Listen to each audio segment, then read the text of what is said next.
So guys, little addition to the patrolling series. I know it's been a while since I got one up on in this one, so wanted to get what I could. Pretty much most of what I want to do from here on in this series is going to require more than just me by myself. So that's going to make it a little bit difficult because I've got to have some of my friends with me so that we can accurately show you what I want to try to show in them. So that's going to all boil down to timing, scheduling, etc., etc. And y'all have to pardon me, that sun is killing me, so let me reorient momentarily here. There we go. Thank you, Mr. Tree, for the shadow. So yeah, I'm gonna get to them. It's just I gotta have all of us together. So in the meantime, I wanted to put this one up, let y'all know I haven't forgot about it. You know, it's not dead or anything like that. This one's just basically going to be kind of some, I don't know, miscellaneous, random tips, tricks, thoughts, comments, meandering, whatever, you know, kind of whatever comes to mind. One of the first things I want to point out, and this will apply to those of you who are taking this seriously, and also those of you who, in a polite way of putting it, aren't. When you're out here doing stuff, like in the scenario video I did, and the camo test videos, any of the movement, you can hear me walking out here. You can hear me moving. It's not because I don't know how to be quiet. It's because of multiple things. Number one, for the sake of the video, I'm usually not trying to be overly quiet. Number two, this camera that I'm using, much like the vast majority of people on YouTube, is just a plain digital video camera that you can pick up at, Best Buy, Walmart, Amazon, whatever. Okay, it's not a fancy high-end piece of equipment, and I don't have a lot of fancy high-end editing software and all that.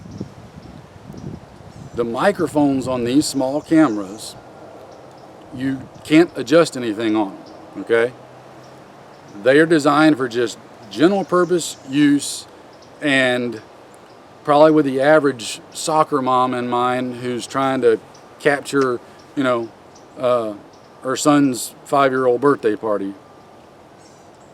The microphones will amplify quiet sounds automatically. The gain on them you can adjust. It's going to make really quiet things sound really loud, much louder than they are in person in real life, okay? Such as stepping on a leaf. I can barely hear that standing here talking to you, but I'm sure the camera is making it sound a lot louder than what it actually is, because it does. There's nothing you can do about that. And if somebody wants to donate a real high-end video camera and some remote directional mics and some really nice software, let me know. I'll give you the address to send it all to. Big thumbs up there if you decide to do that. Short of that, don't pay attention to that. If I tell you, hey, this is how you be quiet, then I'm going to do things to help mitigate that and try to make it more accurate and realistic. Other than that, I'm probably not trying to be quiet. Lastly, it's apparent to me based on some of the comments that a lot of people have never ventured past their manicured front yard or past a hiking trail in the local, state park, national park, whatever. Because if they had, they'd know that when you get out off the beaten path, there is no moving silently with one exception. When you walk around and move out here, I'm not even going to bother showing you the ground. The ground is covered with leaves, sticks, twigs, deadfall. You can't see it, and there's no physical way that a human foot is going to step on here and find a perfectly leafless, treeless, twigless patch of ground to step on perfectly quietly. The exception to that is if you are doing a specific stalk, such as if you were stalking a specific animal, a sniper moving into position, etc.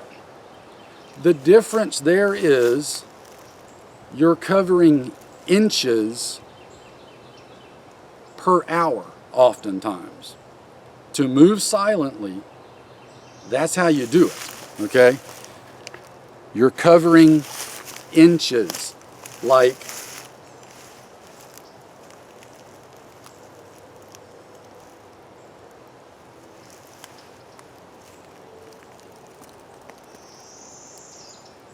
now see, I can move silently like that. If I'm on routine security patrol on my property, my retreat, my neighborhood, whatever, and I've got, 50 or 60 acres of property to cover, or a couple of miles worth in a neighborhood or whatever,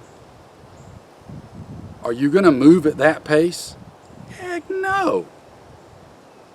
If you've got all your gear on and everything, moving at that pace not only is going to take you all day long to move 100 yards, but you are going to physically fatigue yourself. I don't think some of you realize just how much muscle energy and muscle tension it takes without any gear on, much less with gear on, to move that slowly and that quietly. You're putting a lot of isometric strain on your muscles to control them and move in that very quiet, slow method.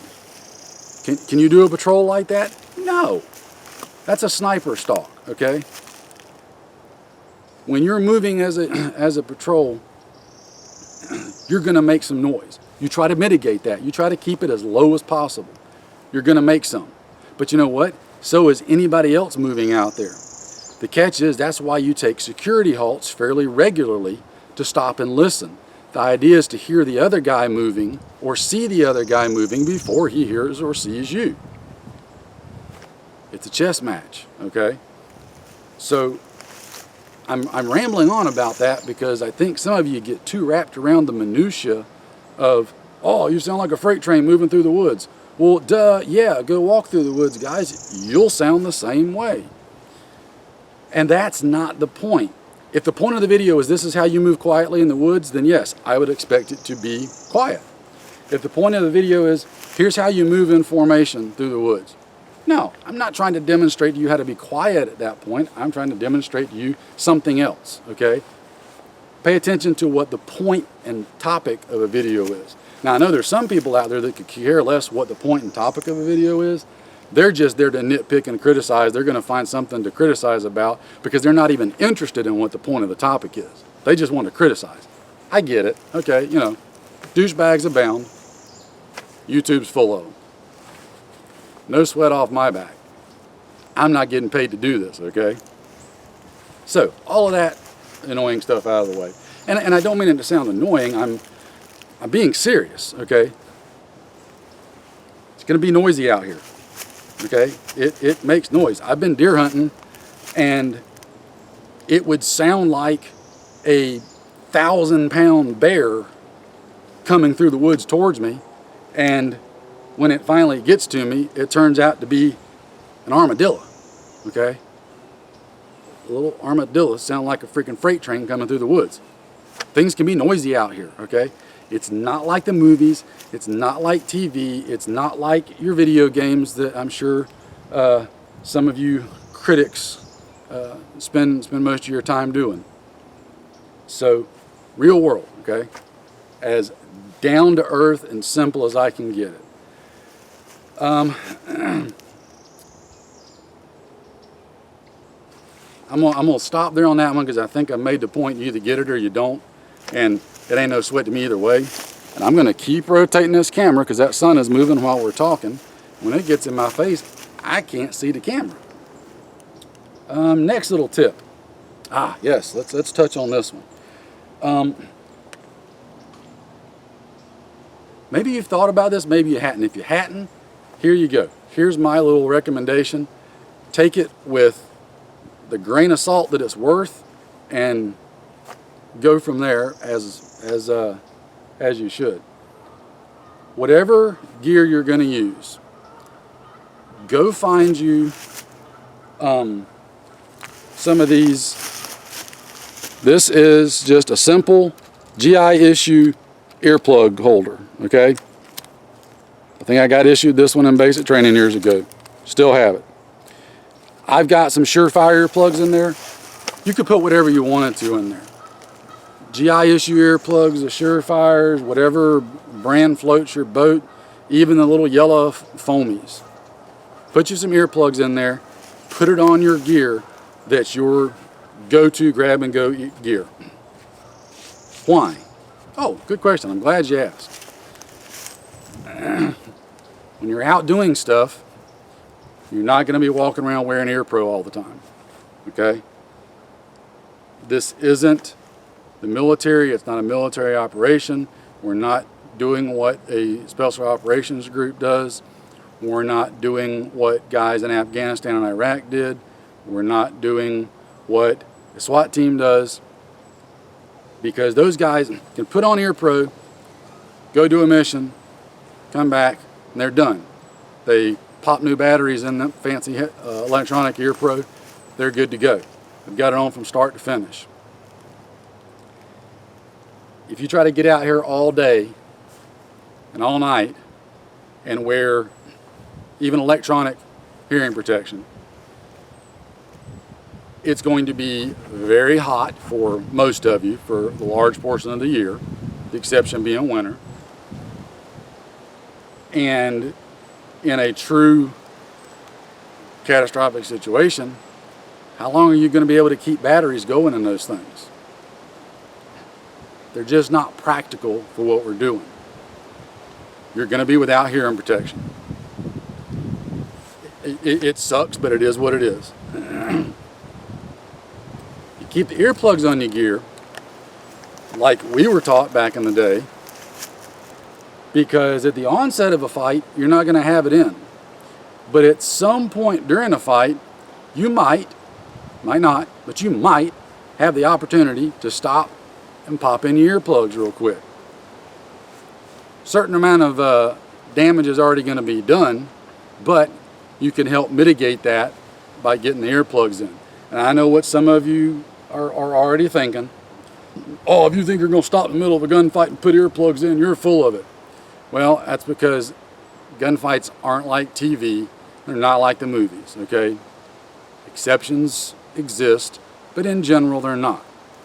Gunfights are a moving, linear, changing thing. In a catastrophic situation, most other people, with the exception of a dedicated intent attack, most other people aren't going to hang around when you start shooting at them.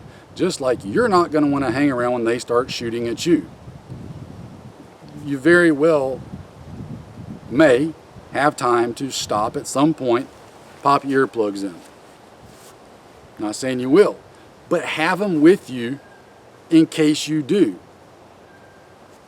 It doesn't hurt you to have them. They don't weigh anything. They're not getting in the way. They're not. Get you a little set of earplugs, guys. Keep them on your gear.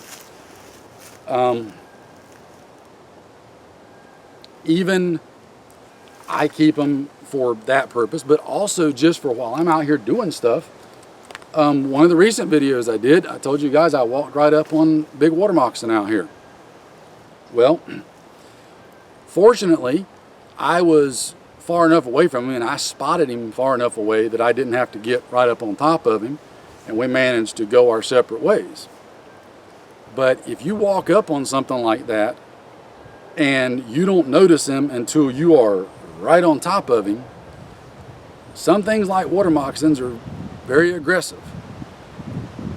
If you're on top of him, if you move, there's a good chance you're going to get bit, and you can't move as fast as he can. I promise you that. Well, if I had done that day, I would have probably needed to have shot him. In a case like that, I could reach up and put my earplugs in and then take care of business. If I didn't have him with me, then if I got to shoot him, well, I got ringing ears for the next 24 hours or something. I'm just saying, it's just a little tip. Keep some earplugs on your gear. Put them in a pouch. Hang them from a piece of webbing, whatever. Just have them there. Okay, waffling on about that. We're going to have a 40-minute video here before we're over and done with. What else? What else?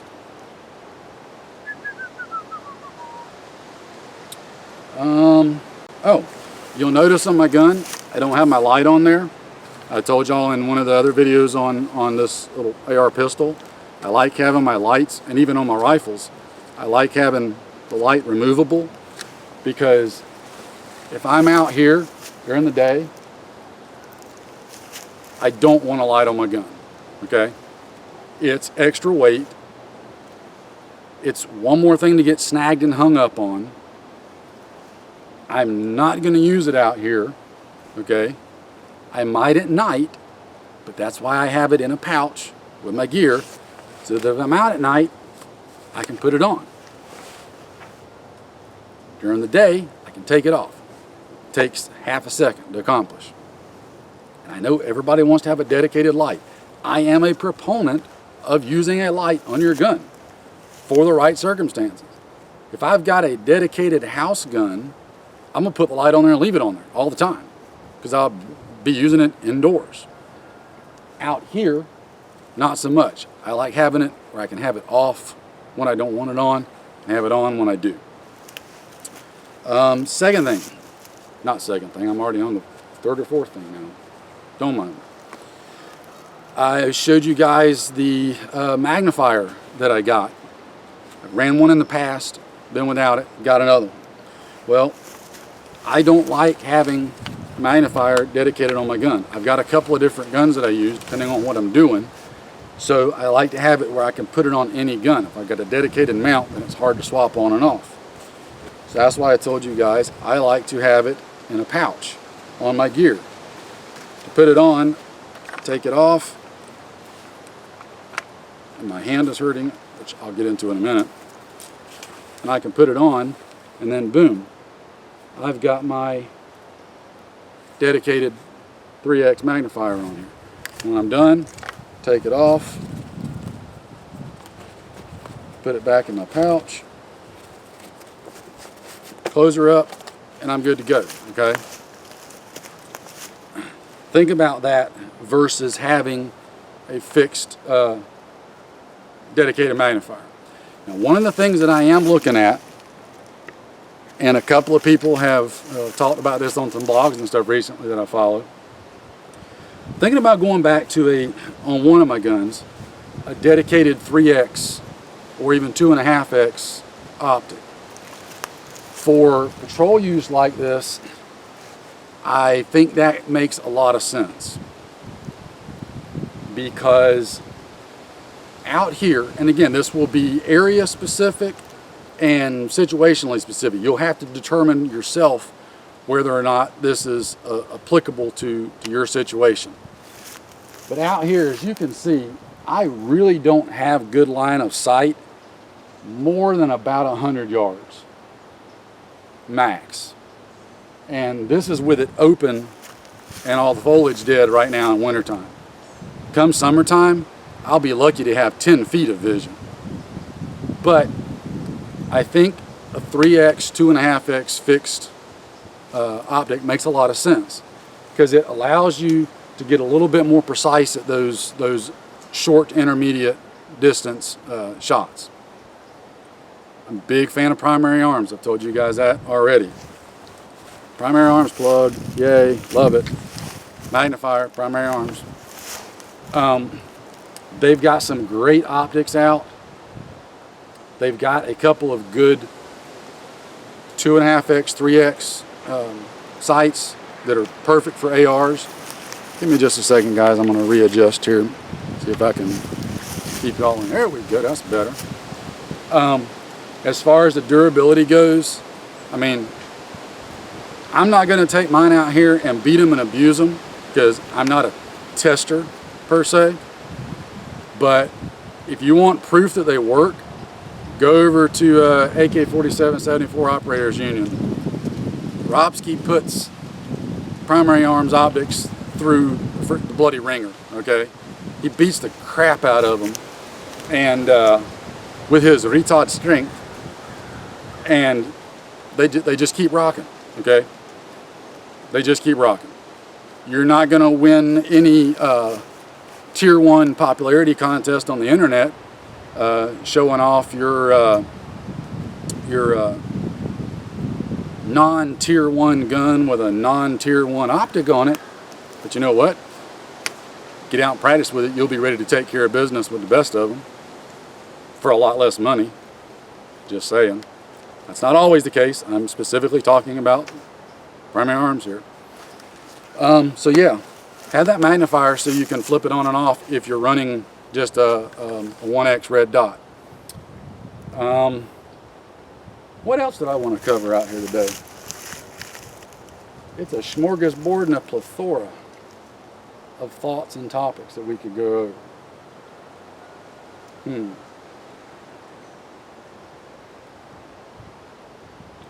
Maybe I'll stop this one here. I'll do a separate one, that way you won't be stuck watching the 2-hour video. And I said 40 minutes earlier.